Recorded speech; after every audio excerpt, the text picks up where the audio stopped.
Reels वाली बहू। प्रज्ञा को रील्स बनाने का बड़ा ही क्रेज है और वो दिन भर रील्स बनाती रहती है।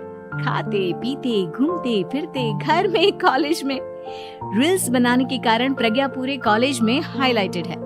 जहां उसकी रील्स सभी को पसंद आते हैं, वहीं मनीषा चिंता में डूबी रहती है। एक रोज जब खाते हुए प्रज्ञा रील्स बना रही होती है, तब मनीषा कहती है, 1 मिनट भी चैन नहीं है इस लड़की को। ये नहीं कि खाना तो आराम से खा ले, लेकिन नहीं, अरे थोड़ी देर रील्स नहीं बनाओगी तो आसमान नहीं टूट पड़ेगा। अरे मम्मी, इसी को तो कहते हैं डिटर्मिनेशन। तुम नहीं समझोगे ये सब। हे भगवान, इस लड़की को सद्बुद्धि दे। जब देखो तब टेढ़ा बाका मुंह बनाती रहती है। मनीषा की बात का प्रज्ञा पर जरा भी असर नहीं होता और वो खाते खाते रील्स बनाती रहती है। दिन बीतने लगते हैं और देखते देखते प्रज्ञा का कॉलेज भी खत्म हो जाता है। आए दिन कोई ना कोई मनीषा को प्रज्ञा की शादी करवाने का सुझाव दे जाता है। सब ठीक ही कहते हैं, प्रज्ञा की शादी कर देनी चाहिए। अपने घर के काम काज में व्यस्त हो जाएगी तो खुद ही ये रील्स और नाच गाना बंद हो जाएगा। मनीषा और प्रेम प्रज्ञा के लिए एक अच्छा लड़का ढूंढने लगते हैं और तभी विकी का रिश्ता प्रज्ञा के लिए आता है, जिसने प्रज्ञा को उसकी रील्स देखकर पसंद कर लिया था। अगले दिन विकी अपने माता पिता के साथ प्रज्ञा के घर पहुंच जाता है और प्रज्ञा साड़ी पहने हाथों में चाय की ट्रे लिए उनके सामने आती है। जब विकी को पसंद है तो हमें भी बहू पसंद है। बहन जी, आप बारात की तैयारी कीजिए। एक बार लड़का लड़की अकेले में बात कर ले तो अच्छा रहेगा। हाँ हाँ, क्यों नहीं। मनीषा विकी को प्रज्ञा के कमरे में भेजती है, जहां प्रज्ञा पहले से ही रील्स बना रही होती है। तभी विकी कहता है, आ गए आपके साजन जी। हमारे साथ ये रील्स कंप्लीट करती तो और भी अच्छा रहता। अच्छा जी, अब आ ही गए हैं तो बना ही लेती हूँ आपके साथ। दोनों मिलकर रील्स बनाते हैं। जब वी मीट और तुरंत पोस्ट भी कर देते हैं। फिर विकी कहता है, जब आप साड़ी में चाय लेकर आए तब मुझे लगा कि कहीं मैं गलत घर में तो नहीं आ गया। अब सही है। दोनों की शादी पक्की हो जाती है और शादी के दिन भी प्रज्ञा रील्स बनाने से चूकती नहीं। यहाँ तक कि बारात के समय भी नाचते हुए रील्स बनाती है। सभी लोग प्रज्ञा की तारीफ के फूल बांध देते हैं और प्रज्ञा नाचती गाती अपने ससुराल चली जाती है। सब कुछ अच्छा चल रहा होता है। प्रज्ञा यहाँ भी दिन भर हर चीज की रील्स बनाती रहती है। लेकिन कुछ दिनों के बाद जब सुनीता कहती है, बहू, ये रील्स के साथ साथ कुछ काम भी कर लिया करो। वैसे तुझे और क्या क्या बनाना आता है? मम्मी जी, वैसे तो सब कहते हैं कि मैं सब कुछ अच्छा बनाती हूँ, लेकिन मुझे लगता है कि मैं मैगी अच्छा बना लेती हूँ। हाँ, कॉफी भी अच्छा बना लेती हूँ और मुंह तो सबसे अच्छा बना लेती हूँ। अच्छा अच्छा।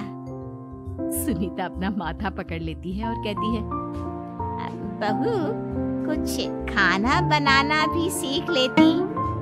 मम्मी जी, मैं लंबी प्लानिंग कर रही हूँ। जल्दी ही मैं इतनी फेमस हो जाऊंगी कि मुझे पैसे मिलने लगेंगे।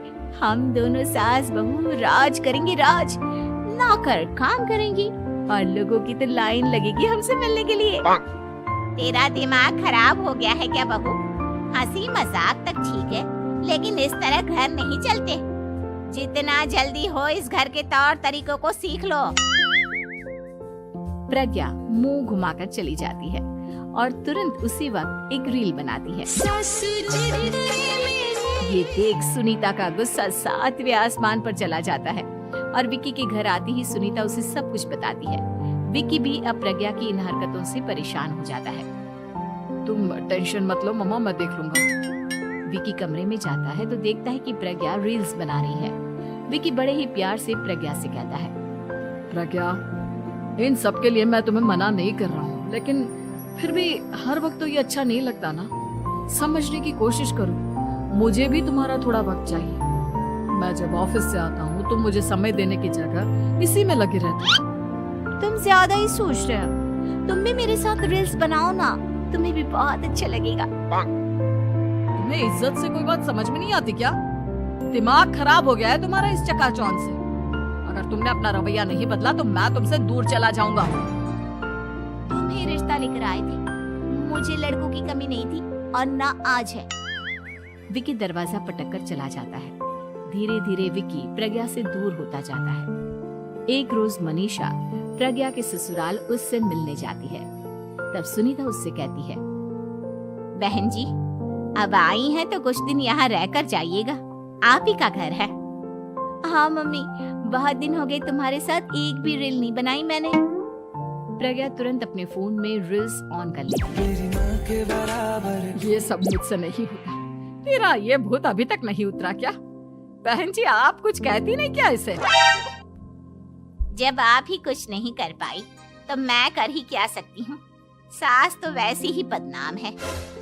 शाम को घर की लाइट चली जाती है और मनीषा प्रज्ञा से कहती है, मेरे घुटनों में बहुत दर्द हो रहा है, तू लाइट का कुछ इंतजाम करना बेटा। अच्छा, कैंडल जला देती हूँ मम्मा। प्रज्ञा गाते हुए कैंडल जलाती है और खिड़की के पर्दे के पास रख देती है। मनीषा, जिसे बहुत दर्द हो रहा है, वो सो जाती है और प्रज्ञा हमेशा की तरह अपने रील्स में लग जाती है। उधर कैंडल की वजह से पर्दा आग पकड़ लेता है और मनीषा के कमरे में आग लग जाती है। बचाओ, कोई है, बचाओ। सभी भागते हैं और विकी कमरे की आग बुझाने में लग जाता है, लेकिन तब तक मनीषा आधी जल चुकी थी। मनीषा की हालत देख प्रज्ञा रोने लगती है। विकी मनीषा को तुरंत हॉस्पिटल ले जाता है और उसे एडमिट कराता है। विकी प्रज्ञा से कहता है, देख लिया ना, तुम्हारे इस नाच गाने की वजह से आज तुम्हारी माँ की जान जाते जाते रह गई। अब पता नहीं तुम और क्या चाहती हो। उधर डॉक्टर कहते हैं, इनकी हालत बहुत नाजुक है, आधे से ज्यादा जल चुकी है। प्रज्ञा रोती हुई मंदिर में जाती है और भगवान के आगे जाकर कहती है, भगवान, मेरी माँ को ठीक कर दो। मैं कसम खाती हूँ, हाथ से ये रील्स बनाना छोड़ दूंगी। बस मुझे मेरी माँ वापस मिल जाए। 2 दिन बीत जाते हैं और मनीषा खतरे से बाहर आ जाती है। पेशेंट अब ठीक है, आप लोग उनसे मिल सकते हो। सब कोई मनीषा से मिलता है और प्रज्ञा सबके सामने अपना फोन तोड़ देती है। मुझे माफ कर दो मम्मा, मैंने तुम लोगों की बातों को नजरअंदाज किया। बेटा, कोई भी चीज जरूरत से ज्यादा खराब है। मैंने तुम्हें रील्स बनाने से कभी मना नहीं किया, लेकिन हर वक्त एक ही चीज तो सही नहीं है। मैं समझ गई हूँ मम्मा, आई एम सॉरी।